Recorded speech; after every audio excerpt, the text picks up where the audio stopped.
What's up, everybody? Welcome to DFS by the Numbers. These are my full card breakdown and predictions for UFC Vegas 42.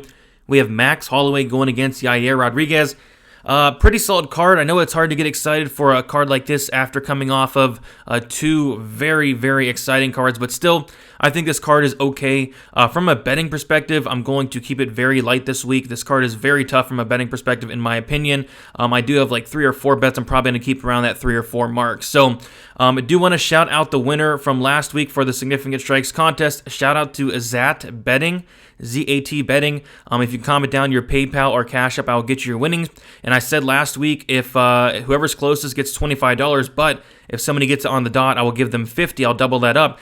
Zat did guess 231, so he was one away, did not get it on the dot. And since he did not get it on the dot, I'm going to continue it on to this week. I'm going to keep going until somebody gets it right on the dot. $25 the first. If you do get it right on the dot, I will double it up here. So to enter the contest this week, first, leave a like on the video. Second, subscribe to the channel. And then third, comment down how many significant strikes you think that Max Holloway and Yair Rodriguez are going to combine for. I expect to see a lot of crazy answers, especially on a Max Holloway fight, but going to keep going until somebody gets it right on the dot there. So, yeah, that's about it, guys. Again, leave a like, subscribe. Do appreciate all that a ton.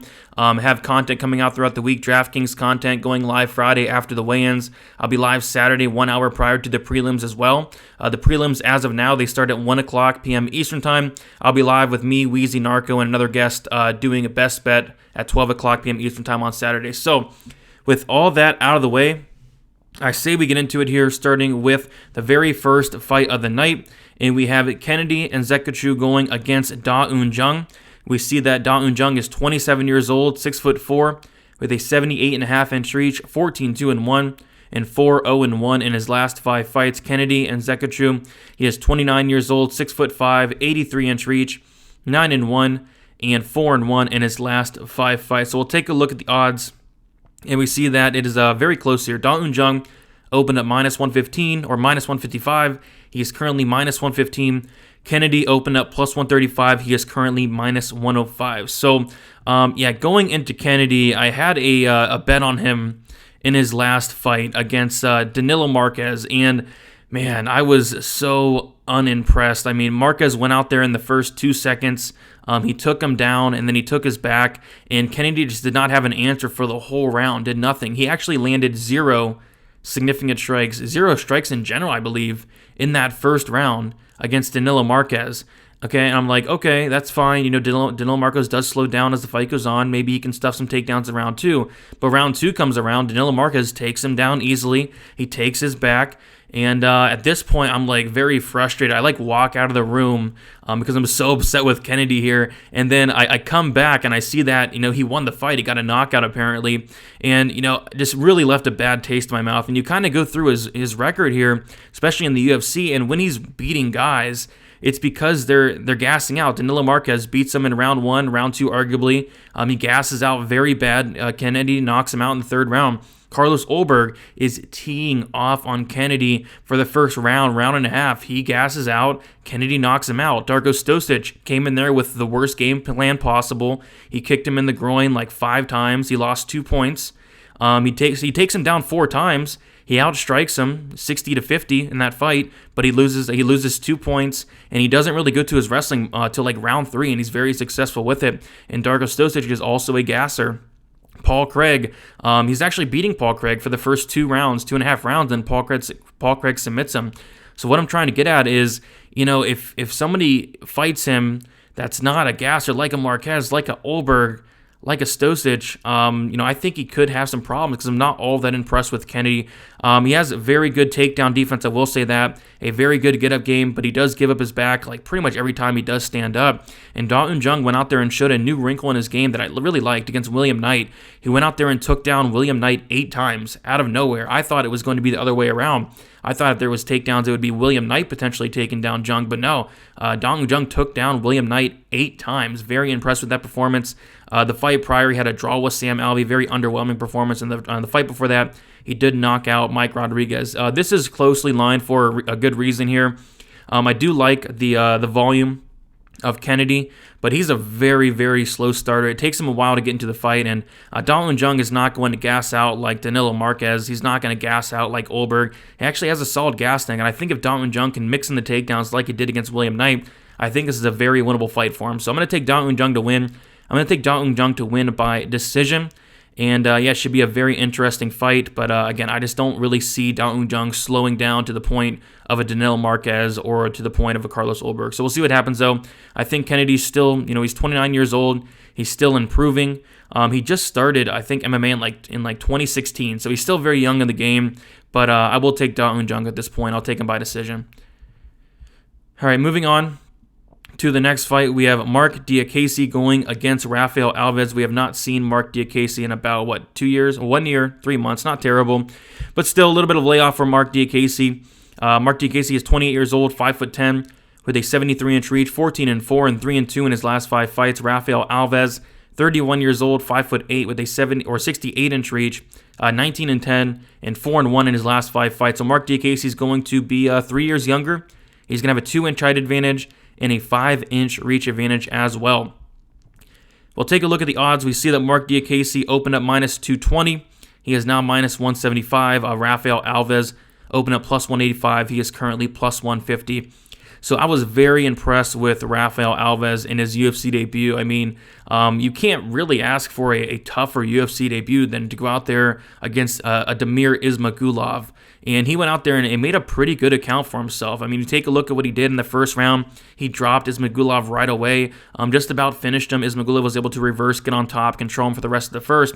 But kind of what impressed me more than that was the third round of Rafael Alves. I kind of was under the impression that this guy's a one-round fighter. We have seen him slow down a ton in the past, but he went out there and he looked good in the third round. He actually outlanded Damir Ismagulov in the third round. He looked like the fresher guy, which completely shocked me. So, he is training at a good gym. He's at MMA Masters. I'm kind of thinking maybe he's, improved his cardio a bit, because you go back a couple years ago and his cardio looks bad, but yeah, I was really impressed with what I saw. As far as Marc Diakiese, I think he's probably the better fighter. He's going to have more volume.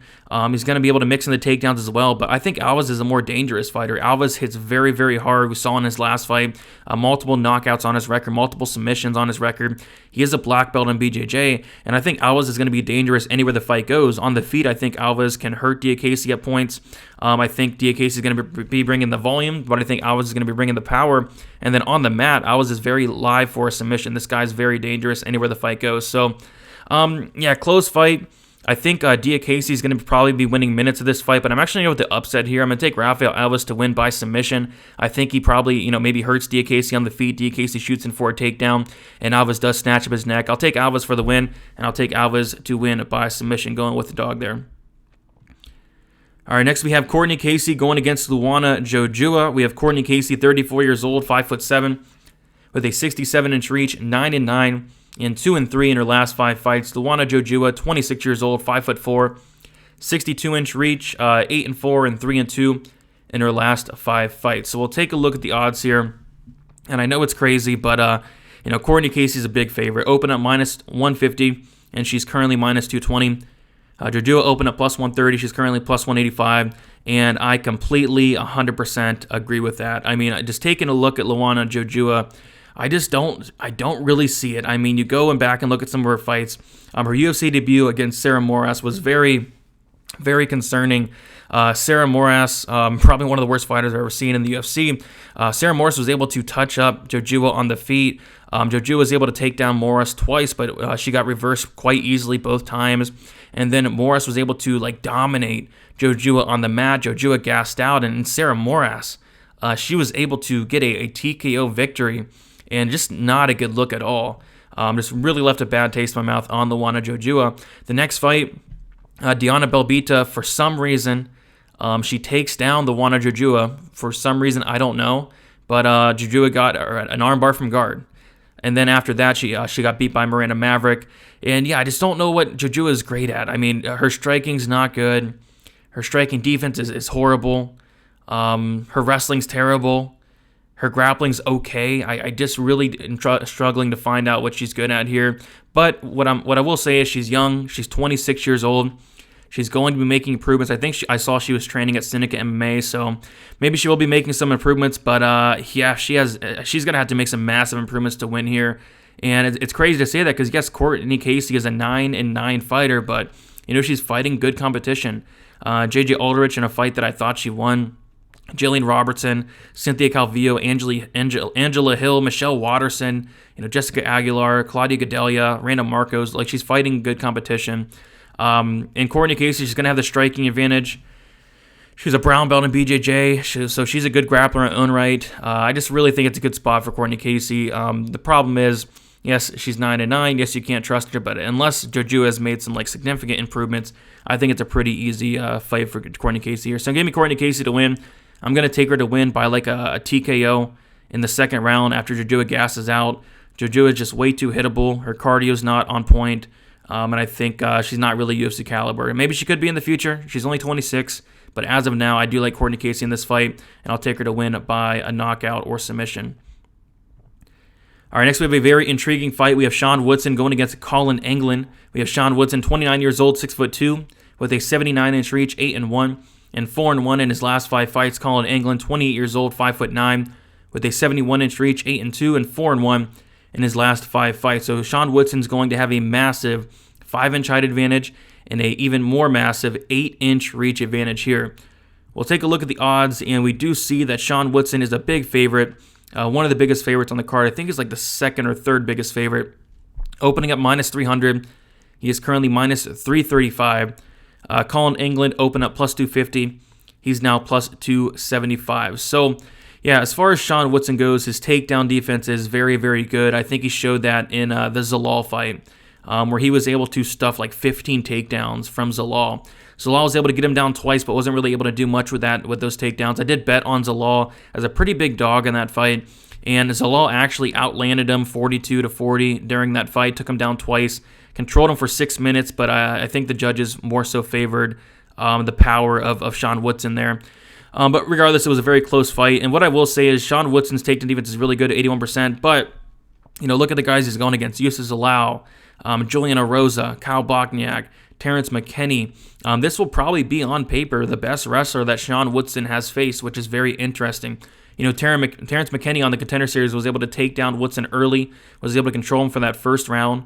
I took him down in the second round, was able to control him for about half of that second round, and then ended up getting knocked out. But still, it showed that Woodson is he's not great on the mat, but I do think he's making improvements at rapid rates. So I was very tempted on the Colin Englund side, very, very tempted.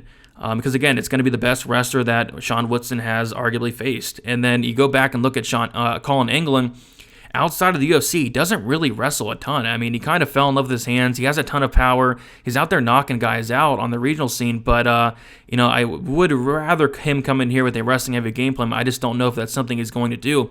If I knew that Englund would come in here and wrestle for 15 minutes, I'd probably bet him here. But we see that Colin Englund against Melsik Bagdasaryan, for some reason, only shot 1 takedown, and he was successful. He got 1 takedown on Melsik, and that is really concerning. Why? What's the thought process behind only shooting 1 takedown against a guy that is a much better striker than you? And he got it, So we'll see what happens. Even if Englund does get Woodson down, though, I don't think he has the best control. I don't think he has the best ground game, and Woodson is very hard to hold down. And I talk about it all the time, how it really hurts your cardio when you go for takedowns and you don't get them. Even if you do get them at times, it's going to hurt your cardio. Remember the fight over the weekend with Pereira against Michailidis. Michailidis had a ton of success early, but man, he gassed out bad. Wrestling is very, very taxing on your cardio, and I'm not sure Englund has the best cardio. So even if he does come in here and wrestle for 15 minutes, is it going to work out? Is he going to gas out? I'm not so sure. So I'm going to take Sean Woodson to win. I will say that the line is pretty wide here. But I'll take him to win. I'll take him to win by decision, but it could be close. All right, next we have probably one of the best fights on the card. We have Miguel Baeza going against Chaos Williams. I am really, really looking forward to this fight. This fight should be an absolute banger. But we have Miguel Baeza, 29 years old, 6'2", with a 74.5-inch reach, 10-1, and 4-1 in his last 5 fights. Chaos Williams, 27 years old, 6 foot, 77-inch reach, 12-2, and 4-1 in his last 5 fights. So Baeza is going to have a 2-inch height advantage, but he's going to have a 3 or 2.5-inch reach disadvantage there. We'll take a look at the odds here, and we do see that Miguel Baeza is a slight favorite. Open at -180, he's now -128. Khaos Williams opened up +155. He is currently +108. So yeah, this is a very, very tough fight to call for me because I do like a lot from both guys. Both guys bring a lot of volume.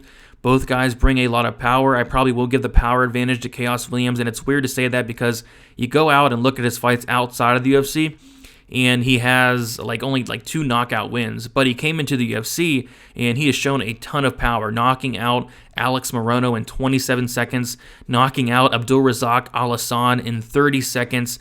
So yeah, he's very, very powerful.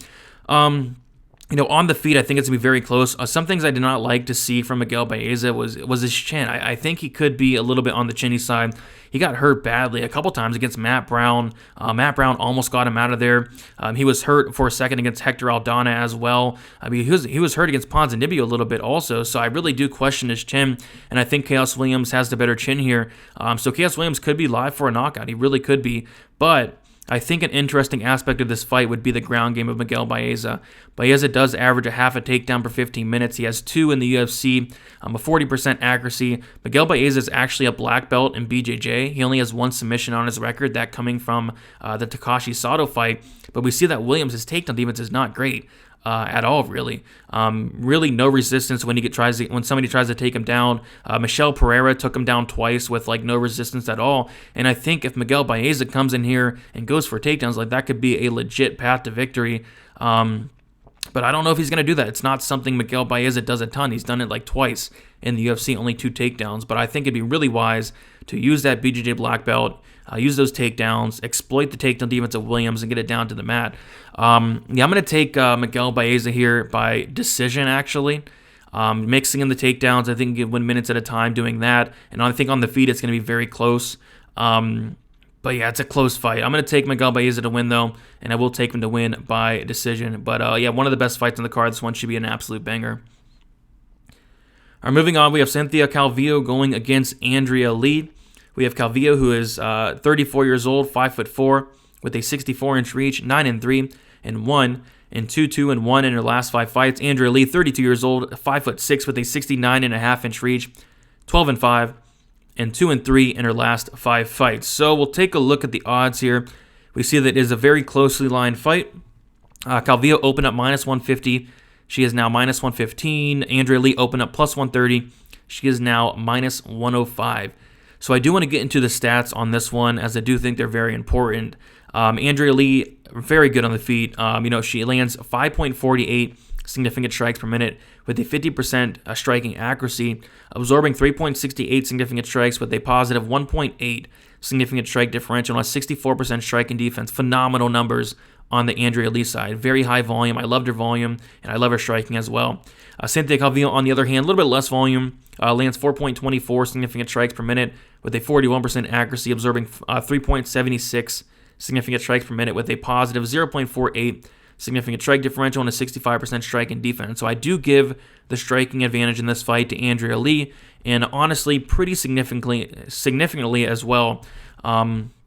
But I think the big story of this fight is going to be the grappling stats here. So Andrea Lee does go for takedowns. She lands 2 per 15 minutes with a 52% accuracy. But this is the big red flag for me. She has a 57% takedown defense. Calvillo, she does average 1.8 takedowns per 15 minutes, 44% accuracy, and a 71% takedown defense. So yeah, I think on the feet it's going to be Andrea Lee, but I think if Cynthia Calvillo wants to win this fight, I think she's going to need to get this fight down to the mat, and I think she can. You take a look at Andrea Lee, she's actually been taken down in every single UFC fight, besides Antonina Shevchenko, who we know is not probably UFC caliber, but she got taken down once by Veronica Macedo, taken down twice by Ashley Evans-Smith, 5 times by Montana De La Rosa, twice by Joanne Calderwood, twice by Lauren Murphy, 4 times by Roxanne Modafferi, and that's really concerning. Like a 39-year-old Roxanne Modafferi is not only taking you down, but taking you down 4 times and controlling you. Cynthia Calvillo, I believe she's a black belt in BJJ. I think if she can take down Andrea Lee, she can have success and win minutes on the mat, controlling her. I don't think she's going to submit Andrea Lee, nothing like that, but I think on the feet it's going to be competitive. Like I said, I do favor Lee quite a bit. I love the volume of Lee, but I think the takedowns are going to be key here. But, Calvillo is going to be the smaller fighter. She's going to have a reach disadvantage and a height disadvantage. Maybe that could play a factor. And also, I go back to Calvillo versus Chookagian in a fight where she was a big favorite. And the reason she was a big favorite, because a lot of people, including me, thought that she would try to take down Chookagian, but that really wasn't the case. She attempted 2 takedowns in round 1. She got one of them.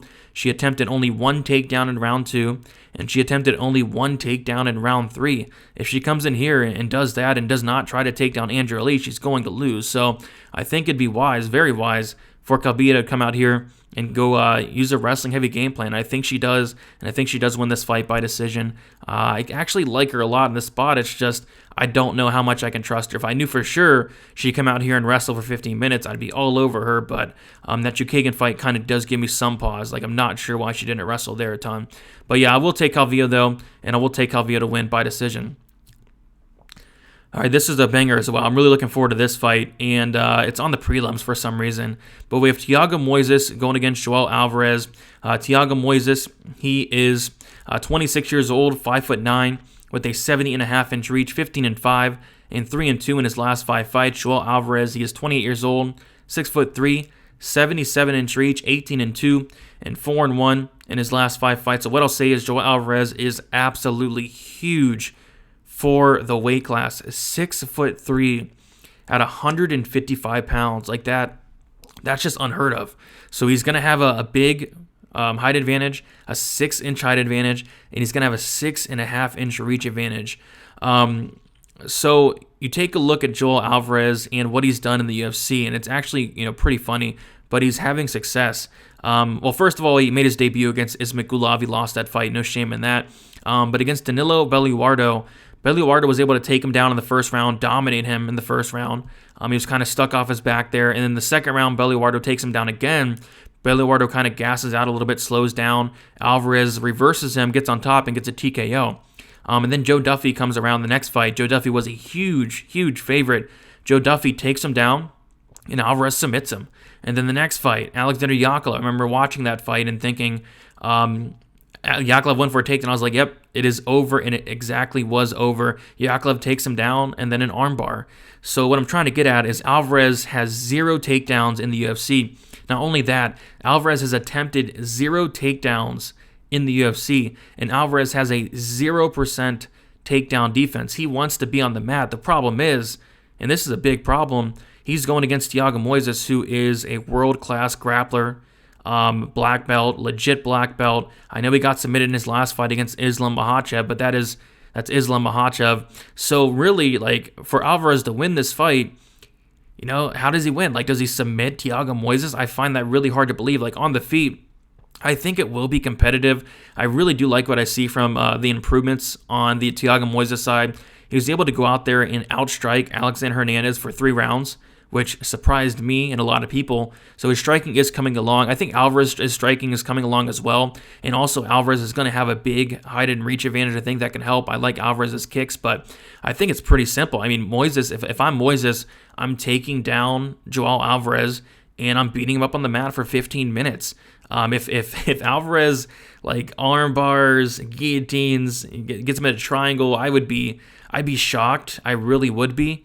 But I think it's such a solid matchup for Thiago Moises here. We do see why Moises is the big favorite, opening at -130, which is insane to me. He's currently -248. Alvarez opening at +110. He's now +208. To be honest, I really do believe that Alvarez is like submission or bust. And again, I'd be shocked if he did submit Moises, but we'll definitely see what happens. Give me Thiago Moises to win. Give me Thiago Moises to win by decision.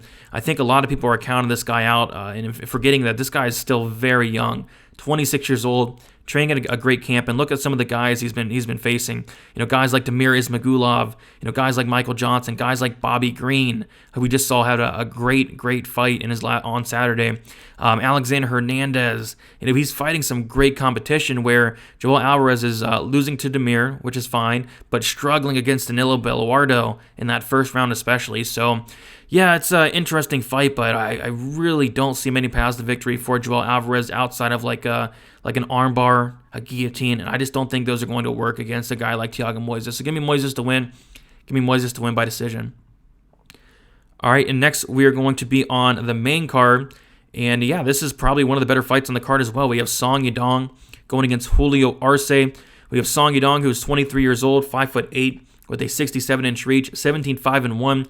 And 3-1 in his last 5 fights. Julio Arce, 32 years old, 5'7", with a 70-inch reach, 17-4, and 3-2 in his last 5 fights. So, yeah, this is probably the closest fight on the entire card, and we do see that his line close as well. Song Yadong opened at -125, he's now -130. Julio Arce opened at +105, he's currently +110. So, yeah, I think both guys are phenomenal strikers. It's crazy to see, though. Song Yadong is only 23 years old. This is a guy that he's fighting guys like Cody Stamann and guys like Marlon Vera at the age of 21 and 22 years old. It's just crazy to think about.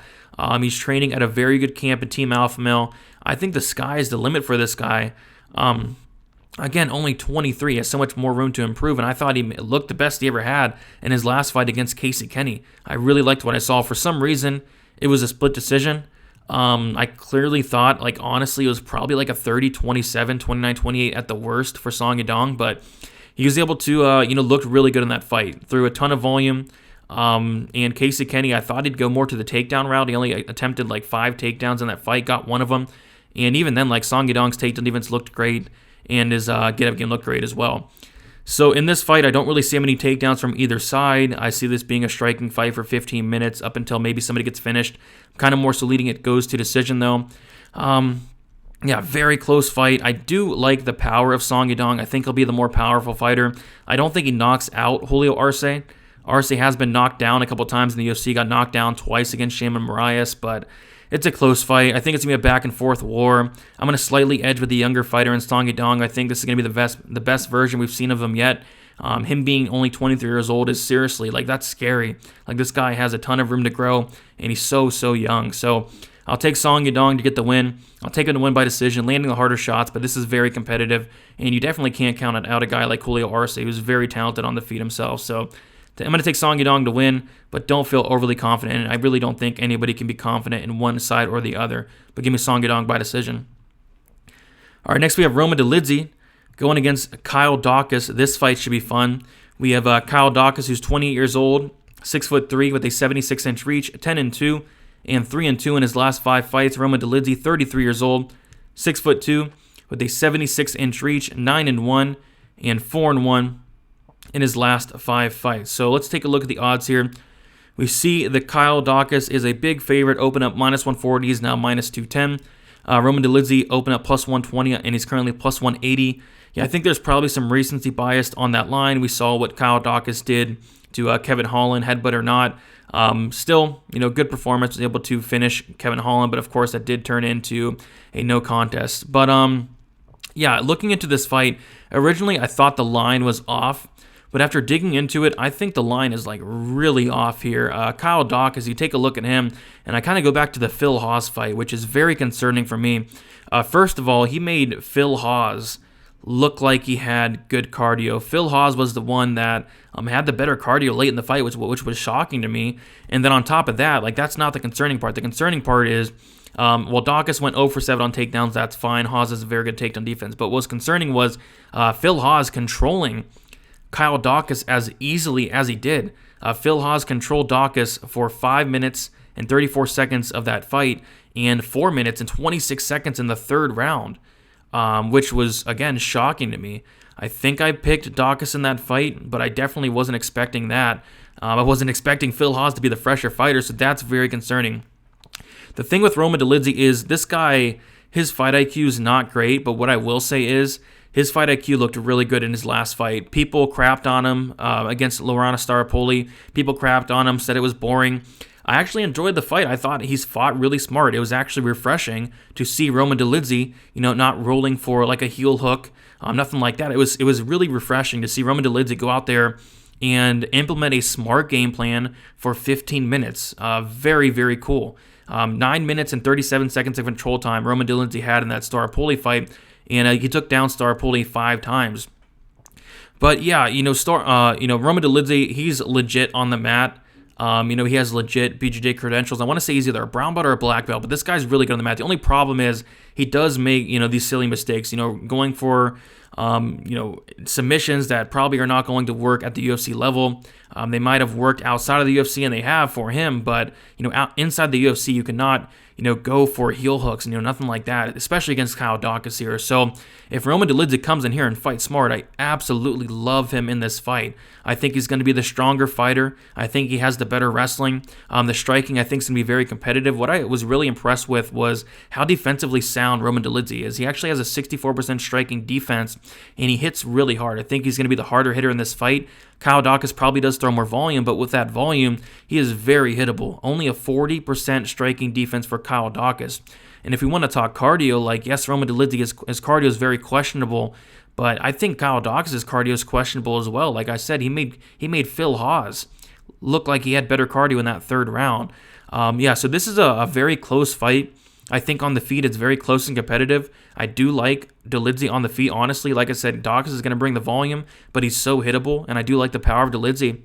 And then as far as who's going to have more success on the ground, I kind of see Dolidze just taking down Kyle Daukaus, controlling him, kind of like Phil Hawes did. If Phil Hawes, who has terrible top control, awful, can control you for over 5 minutes, I think a legit grappler, Roman Dolidze can. But the only problem is, and why I can't be confident in this pick, is because Roman Dolidze has no fight IQ. So if he does fight smart, I think he'll make it look pretty easy here. If not, Kyle Daukaus could have success.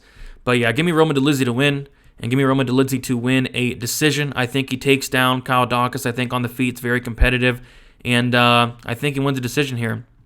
But yeah, very impressed with Dolidze. Outside of all the silly mistakes he makes, I'm very impressed. People kind of crap on him for the split decision against John Alon, but I can tell you right now, that was a 30-27 for Dolidze.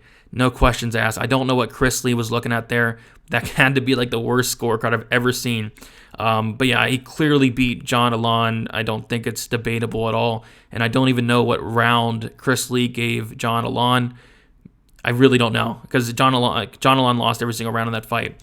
And John Alon made a good account for himself against Dustin Jacoby. So, yeah, give me Dolidze here. I think Daukaus is definitely getting a little bit overrated for the whole Holland thing. But yeah, give me a Dolidze to win this by decision. And I want to say I'm confident in this one, but we'll see if he goes for a heel hook or not. Felicia Spencer going against Leah Letson.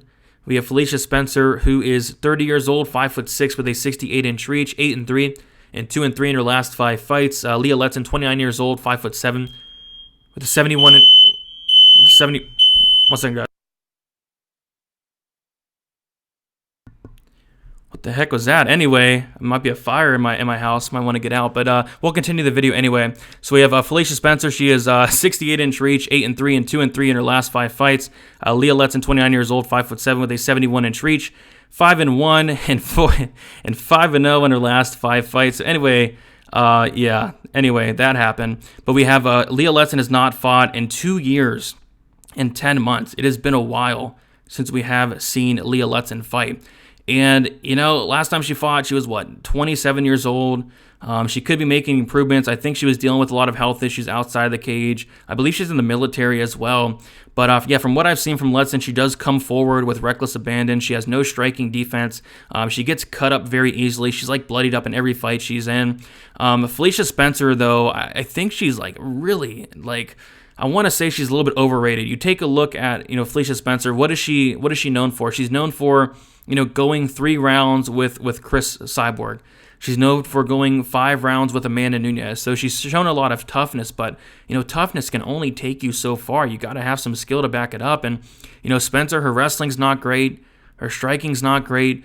but her ground game is phenomenal. She's a black belt in BJJ. She was able to take down Megan Anderson, get an easy submission there, and she was able to take down Zara Farron and get a ground and pound victory. She's very vicious on top. The problem is she has problems getting it there with her wrestling.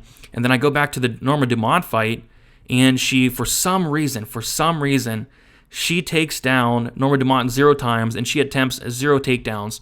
So what happens if she comes in here and attempts 0 takedowns? It's going to be a very close and competitive fight. But I think if this fight hits the mat once, like, Spencer's going to probably, get a finish, whether it's a ground and pound victory, whether it's a submission. She, like I said, she's a black belt. Leah Letson, I believe she's a purple belt. But yeah, I think it's just levels apart on the mat. The problem is, can Felicia Spencer get it there or not? We take a look at the odds, and I think this is just way too wide. I mean, how can you trust Felicia Spencer? Like, I think she's, like I said, I think she's overrated. She very well could win this fight, and she should, but she better go for takedown. She showed terrible fight IQ in her last fight. She's opened up minus 400 for some reason. She's still minus 315.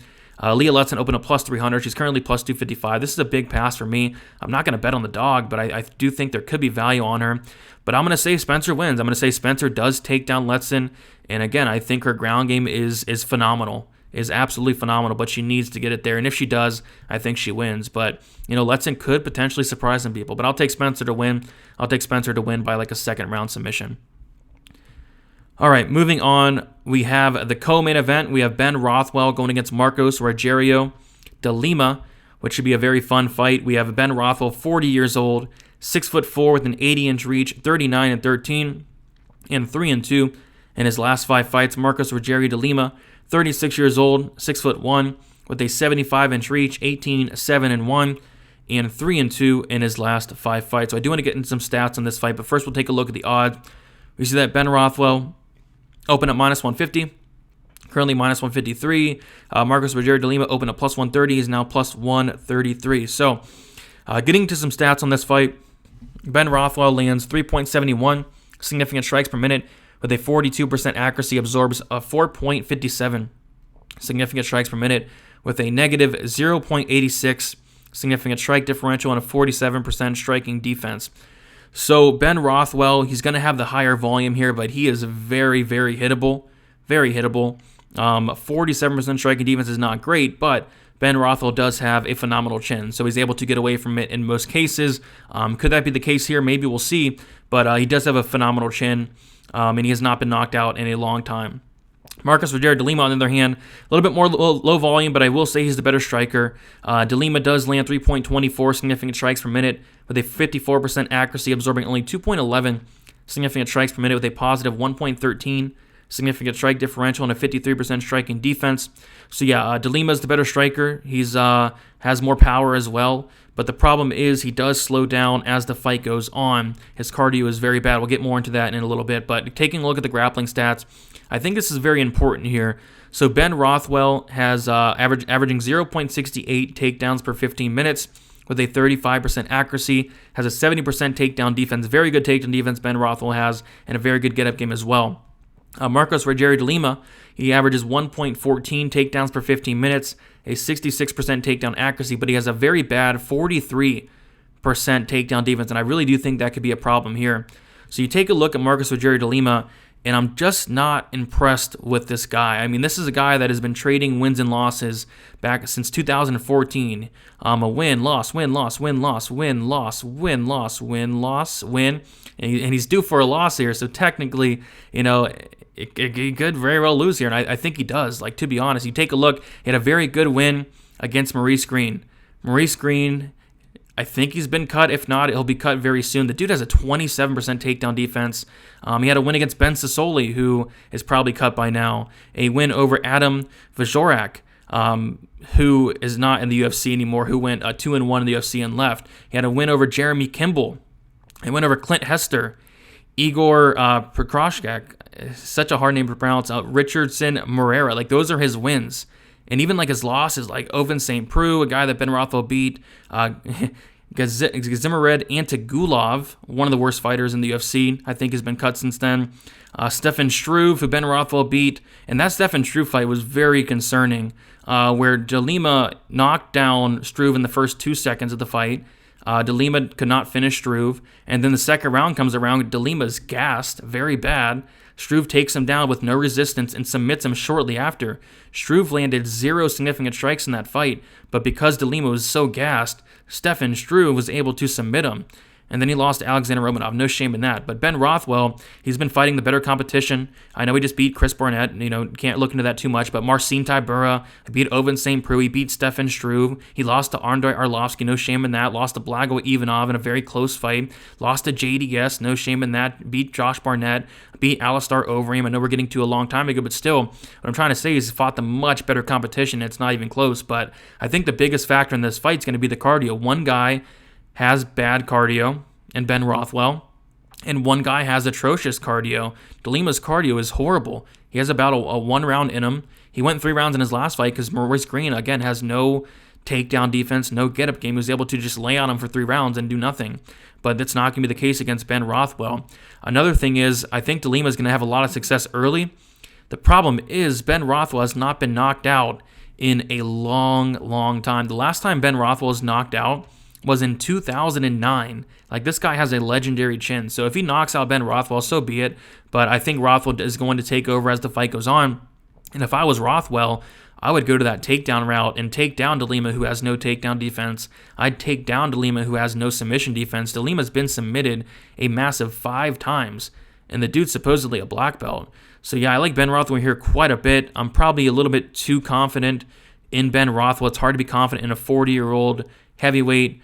But yeah, I really do like him in the spot. I think Marcos Rogerio de Lima's first round knockout or bust. And again, Ben Rothwell's not been knocked out since 2009. It's been a very, very long time. Let's see. Ben Rothwell the last time Ben Rothwell was knocked out in the first round even was, I believe, never. Yeah, I don't think he's been, at least not in the UFC, he's never been knocked out in the first round. So take that as you will. But yeah, I like Rothwell here quite a bit, and it's it's sad to say, but probably one of my more confident picks on the entire card. That's the kind of card we're dealing with this week. But yeah, give me Ben Rothwell to win, and give me Ben Rothwell to win by second round submission. All right, moving on to the main event, and we have Max Holloway going against Yair Rodriguez.